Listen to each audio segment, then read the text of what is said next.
Hey guys, what's going on? It's Gheesling. Welcome to episode 8 of the podcast. Thank you guys so much for dialing in this morning, afternoon, evening, whenever you happen to be dialing in. We're gonna jump right into the show today. It's an accoutrement of shows. We're gonna cover streaming with duos, or a random 9 to 5 stream I did, some bounties, a random YouTube video Q&A post, and a general feeling of some heat, some self-induced heat, and why I feel like I need to be doing more. We're going to talk about all that in today's episode. We're going to jump in first and foremost. About a week ago, I did a duo stream, and typically throughout the week, I'll do 3 solo streams and then 1 team unity stream on an evening.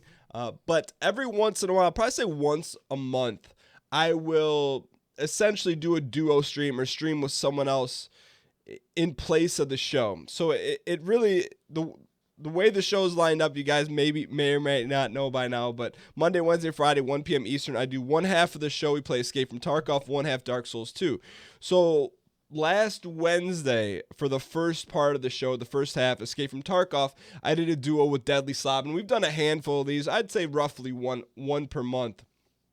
And it's always fun to play with someone on the show, in particular someone like Deadly. So Deadly, to kind of dial back in terms of how I met Deadly, and this was a 100% online only connection, meaning that I didn't know someone who knew him. I didn't email him. It was just, I started watching his streams of Tarkov because I was playing a lot of Tarkov. I'm like, I should probably, I want to see who else is streaming so I can maybe find ways to get better, pick up some tips, maybe learn the maps a little bit more. And so I started, it was actually, I think 6 months ago, maybe 9 months ago, I started watching him while I was working on my quote unquote real life business. I'd have him up on the second monitor. I started watching and started interacting with his community, and then eventually subscribed. And it was kind of one of those things where I'd watched him for a while and lurked for a while. And then, I'm pretty sure that's how it was. And then I started talking to him, via Twitch chat. It just so happened, I don't know if he watched Big Brother, but it might have been his fiance that watched Big Brother. So as a result of that, he kind of knew who I was. I don't know how much I don't think he knew as much as I streamed or anything like that. But, so we connected that way. And I just started hanging out with him and his community and watching a lot of Tarkov. And so from there, we kind of just connected outside and into, I think we might have slid into the Twitter DMs, and maybe like 3 or 4 months ago, we did our first duo stream. And it was a lot of fun. It was just kind of one of those natural fits where he's a really positive individual. He plays the game, has a lot of fun, and is super tactical and dialed in. But there's just like a general, for lack of a better term, general chemistry where we, the first time we hopped on, it was pretty fluid. There weren't any hiccups. The discrepancy between DeadlySlob and myself is that he's really good at Tarkov, and I'm very average to sub-average. But I think it makes for a fun show, and I always enjoy the opportunity to do that. And it's good on so many levels. One, it breaks it up a little bit in terms of always doing solo streams, which I generally prefer doing solo streams or solo shows on Monday, Wednesday, and Friday. So it's good to kind of sprinkle that in. Also from the backside, I guess from beyond the curtain type stuff, I think it's good, I don't want to speak for Deadly, but I think it's good on Deadly's side to, because he streams a lot longer than I do in terms of, he streams every day. I don't know if he streams like 8 hours a day. And I'm sure for him that probably helps to break it up as well, because, and I'm going to talk about that in a few minutes, because I did, my first 9 to 5 stream in maybe ever of all time. So I think that helps him on that side. I think it brings a little bit of diversity to his stream, because I goof around a lot, and also I ask him a lot of questions. So I think it helps him in terms of his audience maybe getting to know a little bit more about him, because I won't say badger him with questions, but I'm generally interested as to why he does stuff, and we become friends. So that's kind of when I dial in and ask him kind of what's going on in his life and with his channel and et cetera, et cetera. And it's always, for me, whenever I do that, whenever I do a duo stream or if I do a team unity stream, I'll always pull up the chats of the other communities that I am duoing with or team unity with. So I'll have DeadlySlob's chat pulled up, always, next to mine. I always have my chat pulled up just to see what's going on. And it's good to just get a general vibe of when you do a duo stream, or when I do it, to see what people think, because people in our community, they know what to expect. They know what I'm going to bring to the table for the most part every single show. But when you go and you do a duo stream, you're exposed to a different audience, and vice versa. A lot of people are like, who's this Dan guy? Why he keeps asking a lot of questions? And it's good just to keep another general feedback loop going. And I would say 100% it does affect me at times in a good way. It's just like reading YouTube comments. I take everything with a grain of salt, but if I start to see the same thing over and over again that people either like or don't like, I either shy more towards that or shy away from it. And I don't want to say that's being inauthentic, because that's not true, but if I'm doing something that's greatly annoying or grating at people that I may think's funny, I quickly adjust if people say they don't like it. And whether or not, sometimes, and I don't do it from like a mischievous way, but sometimes people don't know that I do that. They don't know that I have multiple chats pulled up. But for me, it's always been a good way to continue to get better and continue to hone and dial in.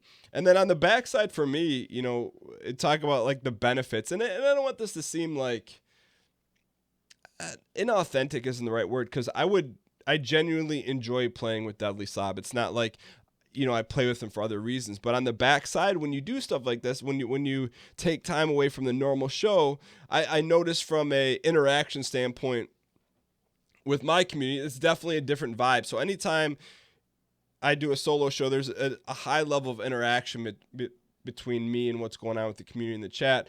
But then you bring in another person on the stream or on the show, it definitely diminishes the interaction with my own audience and the community audience. So it's like a give and take, right? So if you do that, and that's why I don't do it a lot, but once a month, and it's good for just a lot of different reasons. It helps to break things up. It's exposure to another audience. It's exposing our audience to someone new that I enjoy, right? So I'm never going to duo or do another stream with someone that I either don't enjoy watching or don't connect with personally, or don't enjoy their content. It's just not going to happen. And so I think that's part of one of the things I see sometimes, and every now and then I'll get some questions about, hey Dan, how do you, connect with other streamers? And there's really no book on how to do it. When I started watching DeadlySlob, I never thought in the back of my head, it'd be fun to duo with him. I just enjoyed watching him. And then it's just so happened he knew I streamed, or, we connected that way. And so it's good, from a behind the curtain standpoint, it's good to get exposure to another audience. It's good to get another, I don't want to say non-biased feedback, but it's good to get additional live feedback on what you're doing from someone else. And I think it's a great two-way street, and it's a good way to work on being a better broadcaster. It's a good way to gain more exposure. It's a good way to just really connect with other people. And so that's one of the things I really enjoy. Those are all the super positive things. But with the only negative, and I wouldn't really call it a negative, it's just something to be aware of in particular for me, even from like a numbers standpoint. And I do keep an eye on numbers, analytics, views, subscriptions. I don't want to say that I don't, because I do, but definitely the numbers on those shows are down. But for me, that doesn't hinder me, or that doesn't affect me wanting to do more of them, because it's always like I harp on, or I always talk about on the show, is it's a long-term game, right? So if it was my goal to maximize views and subscribers and subscriptions and everything on every single show, I wouldn't do what I'm doing now. I'm just doing it for the long term. It's my goal to do this forever, as long as possible. And and I think it's a fun thing to do, and I think long term it's really good, and that's why I do it. And I debated about how I was going to talk about this on the podcast, but I'm just going to talk about it straight up. It's good. It's good to get exposure with other communities. It's fun to connect with other broadcasters. And while it may not directly correlate into that day more subscribers, I think it just opens the door, right? It invites more people in, and to me, it's like I'll do anything that I feel is authentic or something I enjoy doing. And if it has the chance to bring one new person to the community, it's a no-brainer. And I don't know that that's always important, because I'll do something that some people say, well, why do you do that in the short term? Because it's for long term. I don't want to, I don't know how to best explain it, but that's the only thing I can say when it comes to things like this. I'll do things for the long term. And in particular, if it opens the door to one more person that would have never seen the show or the community before, 9 times out of 10, I'm going to do it. So that was good. And I wanted to make sure to talk about that. And by the way, part of the inspiration for this podcast is because of DeadlySlob. He has a weekly podcast called the Slobcast. And it's funny to me that DeadlySlob's name is Slob, and it's a play on his last name, but he's not a slob. When you think slob, like you get a certain cartoon image in your head, and he's the furthest thing from that. But he does a weekly podcast called the Slobcast. You should check it out on iTunes. And his podcast is more about how to become a better streamer, how to get started streaming, and it's a great resource for that. But he, when I started listening to his podcast, I'm like, you know what, Dan, it's time to start your podcast. So on many different levels, I'm very glad to have the opportunity to connect with him and become friends with him, because it's been really good. And it's kind of like one of those things, and we don't, every now and then we'll go back and forth a little bit on maybe a different idea, or I have to ask him about something going on. But it's kind of one of those things like steel sharpens steel. I saw him doing this, and I'm like, that's a great idea. And, I don't know how much my steel sharpens his steel, in particular playing Tarkov. But I think that's true with anything. And that's one of the things I try to do on a macro level, looking at, the gaming side of what I do, is I try to surround myself with people that are working extremely hard and are always trying to get better and throwing new ideas around and are generally positive, because all that stuff rubs off. And DeadlySlob, meets and exceeds all those criteria, which is why I enjoy hanging out with them and streaming with them. But outside of that, another new thing that I tried out this past week was last Friday, I went for a run in the morning, and there was a couple games out. There was a game out that I wanted to play, and I was going through my day. I'm like, I literally can't squeeze it in. And I thought about doing it as a YouTube series. I did a first look at video of it, and my first look at videos take it the first 20 to 30 minutes of the gameplay and do like a quick review or a live review of the game. And so I did a Mega Man 11, and I was running, and I'm like, I really want to play this game, but my day is kind of set in stone. How do I make this work? And so what I did is I got to the office, and I just cranked out everything I had to do extremely quickly for my real life, quote unquote, real life business. And then I said, you know what? I'm about just throwing things against the wall and seeing if they stick and seeing how it works. So I went live at 9:30 a.m. and my show normally goes live at 1 p.m. Eastern Standard Time. So in my head, I had this outline. I'm going to play Mega Man 11 on the show, on the stream, see if people like it. And I did something very consciously, and I might have talked about it before, but when I did this abnormal stream, so it was the pre-stream before the show, I didn't wear what I normally wore. I didn't wear a red shirt. I wore a black shirt because I want people to understand, hey, look, something doesn't look quote unquote normal with what's going on. So hopefully it's like a visual cue that something is different. And so the way I did it like a pre-show. I had it scheduled to play 2 or 2.5 hours of Mega Man. I did a 1 hour bounty, which I'll talk about that in a second. And then that led us into the normal show at 1 o'clock. So I wanted to try this without derailing the original show, which is from 1 to 4 p.m. Eastern Standard Time. And I think it went pretty well. And I think that kind of stuff, I look back at that and I learned a lot. One, I know that that's not something 9 to 5 that I want to do 5 days a week. And to the people, the streamers that do that, I would love to kind of pick their brain, but to keep how I like to do the show, you got to have a lot of gas in the tank to do that.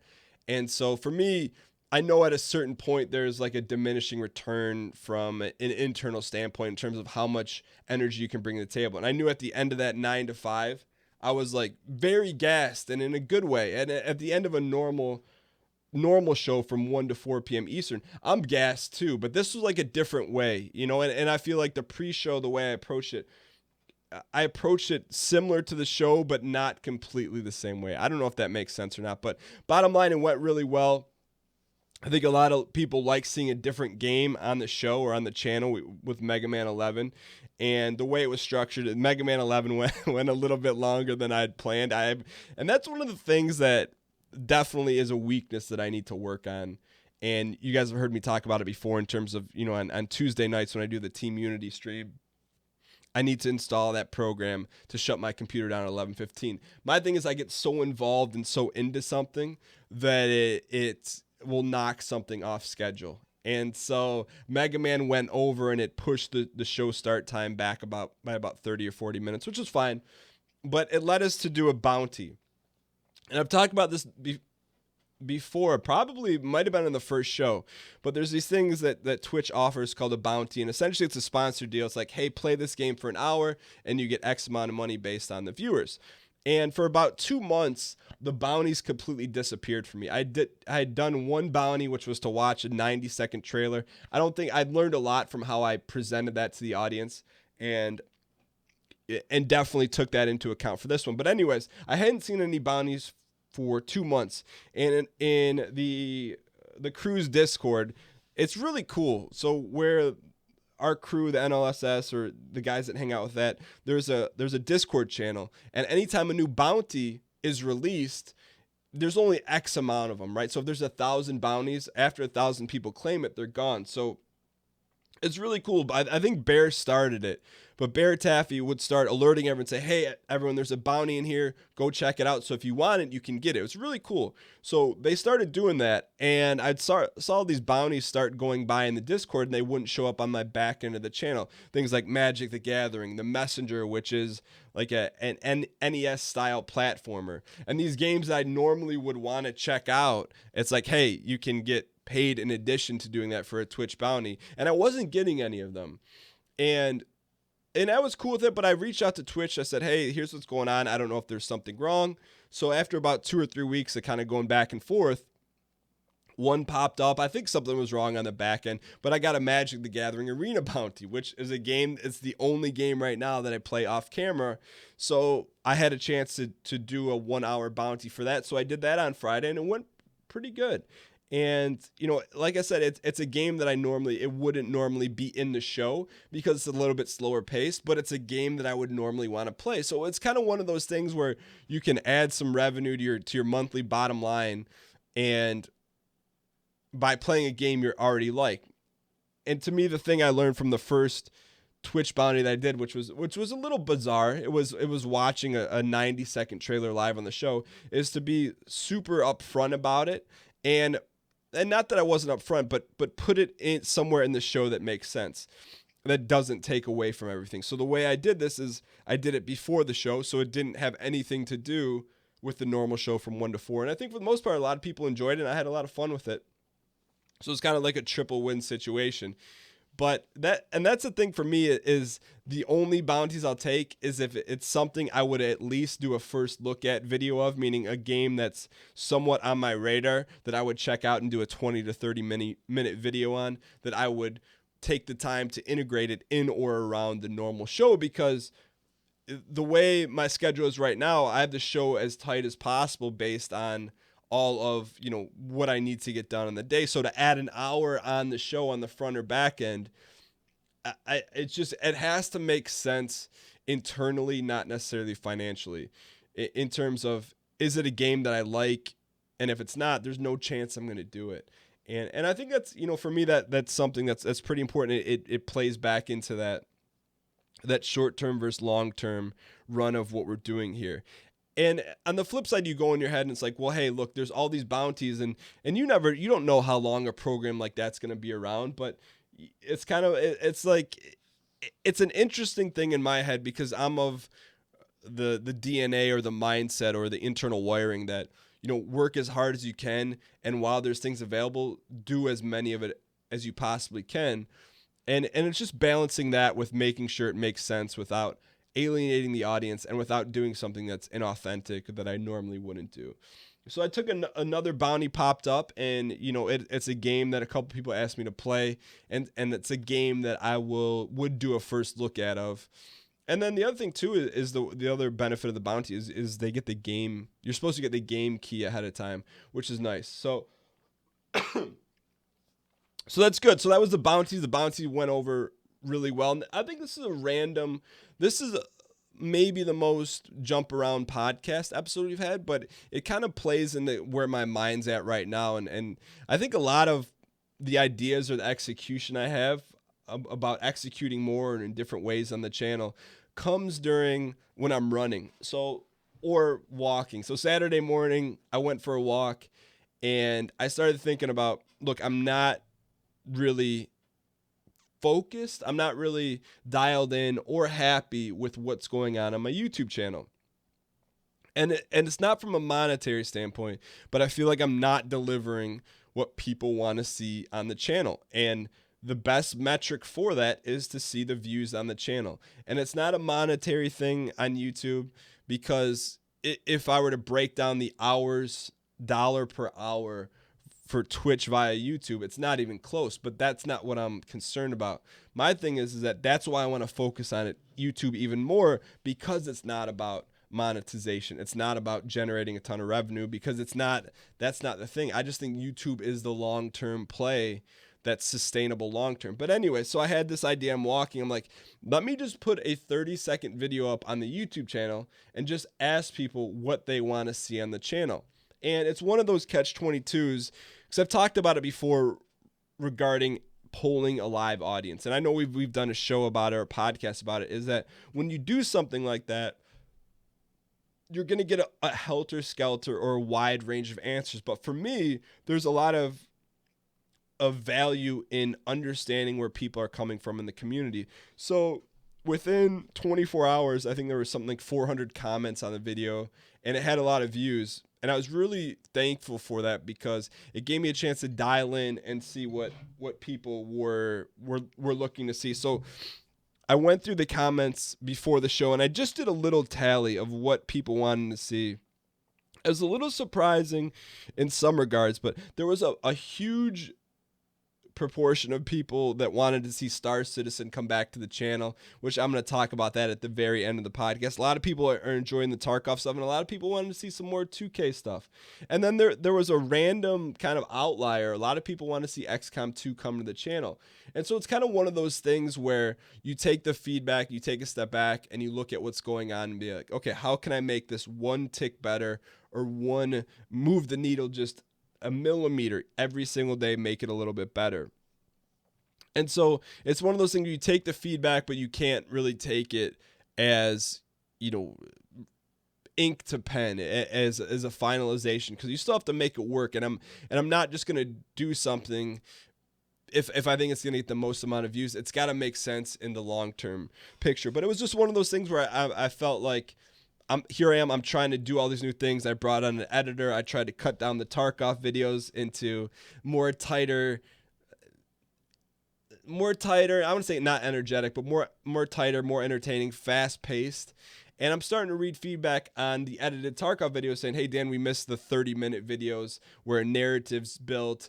And so I'm definitely not throwing the towel in on edited Tarkov videos. I'm just trying to find different ways. And one of the things I was really shocked about, and I would say it's an L. I would definitely take an L on this one. This past week, I released a Tarkov video, and it was titled, How Many Scab Kills in 90 Seconds? And I told Zane, the editor, a couple weeks ago, I said, hey, every time we get a scab kill, just start pulling those out, because let's put together a little montage, and because it's something I think will do well on the channel. And it, for all intents and purposes, the expectations that I had of it, which I think is an interesting thing to have when you talk about expectations on YouTube, it was a complete bomb. I really thought people would like it, and everyone's like, there was a couple of comments. One's like, Dan, your Tarkov stuff is getting watered down. This is not initially what we liked. And, so that, I think that kind of pushed me to say, all right, let's take a step back and start asking what people want to see instead of what I think people want to see. And that's the thing. I'm happy to take those L's. I'm happy to try things and have them fail or not do well, because then it's one thing I can cross off the list. So in the back of my head, I thought, all right, well, if the scav kill video goes well, let's do a PMC one, or a player one. And all of a sudden you cross that off the list, because if people didn't like the scav one, chances are people aren't going to like the PMC one. So I don't want to say relish in it, but I guess we call it relish in taking that L, because it's one thing I can cross off the list. And it's really all the feedback and everything we've been doing with the testing, with the editing, is everything's starting to steer me back to going towards non-edited content. And I'm not saying I'm going to throw in the towel on Zane the editor or anything like that, because I even if I do less edited videos, I'm still going to find a way to keep him on board, because I think he's really, really talented and I like what he does. And so it's just a matter of, continuing to test and try some long form content again. And just, that's the thing. I don't know what's going to work. I'm just going to continue to test things. And if the podcast on a weekly basis, cause this is really just a weekly account of seeing what's going on the business side of things, what's going on in the inside baseball behind the curtain, you're going to start to hear the same things over and over again, because that's what I do. I continue to just try stuff. You're going to hear some cool things about, hey, I thought this was going to be a complete failure and it popped off, and you're going to hear stuff like, hey, I thought this scav video was going to be amazing and it wasn't. I mean, I thought it was a good video, but the reaction wasn't there. So that's going to keep running stuff up the flagpole and see if people salute it. And speaking of editors, one of the things that I have a tendency to do, we talk about weaknesses. One of my other weaknesses of many is I pile everything on my plate, right? So there's a lot of stuff going on, and right now and this isn't woe is me at all. I'm just saying there's a lot of stuff, and everyone has a lot of stuff to be done. But right now, I'm on the next contract for the game tune stuff. So I have 10 hours to crank out there, but I still have the podcast and everything. So one of the things I started to foresee with the podcast is that now we're on episode 8, and I'm like, all right, look, I understand how to edit it. I think I'm doing like a C to C+ job of editing it. But it's time I need to bring someone on, because my idea for the process of the podcast was literally I record it, stop recording, and be done with it. And that's what I'm going to do now. I brought on a audio editor, or I guess you could call it an audio engineer, to put the podcast together, and I'm going to get with him to really just, this episode will be the first episode that's been edited by him, but in the next episode, I'm going to have it so he uploads tags, it does everything. So it's completely out of my hands after that. And the reason I want to do that is because it just frees me up to do more things, right? And I have a strong feeling that he's way more talented and way more effective at audio editing and audio engineering than I am, just like Zane the editor. Could I edit video like that? Maybe, if I put enough time, but that's not what I want to spend my time doing. I need to kind of whittle all my time down to making the content, not necessarily perfecting it, editing it. And that's one of the directives that I gave this new audio editor. I just said, hey, look, it doesn't have to be perfect, because I know whatever you're going to do is going to sound better and probably flow better, and the audio levels will be better than if I were to do it. But it's just about speed, right? So I need to make sure this is done by Sunday night so that it hits the podcast feed by Monday morning at 6 a.m. Eastern Standard Time. So that was the directive I gave him, and it's good. And I feel like I'm probably need to hire one more person, because, and I think that's on the back end admin side of things. And I told you guys a few weeks ago, I put something in the community Discord about looking for people that wanted to help with the channel and work with me behind the scenes. And I feel like I'm about one away from kind of feeling have a little bit room to breathe. But that's how I want it. I'd rather have things going on with the channel and the show on Twitch, things being so hectic than things being slow. There's just so many ideas going on.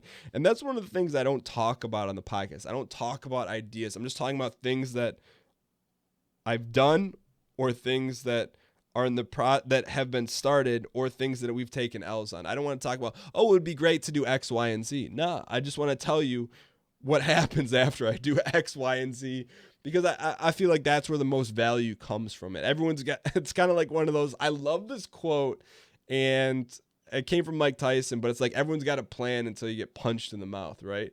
And so you can sit here and talk about plans, but until you actually take that L in your face, you don't know what's going to happen. And I don't know why that correlates to this, but it does. So we brought in a podcast editor, and I'm excited about that because it frees up some more time. And I think it's going to be a better end product for you to listen to.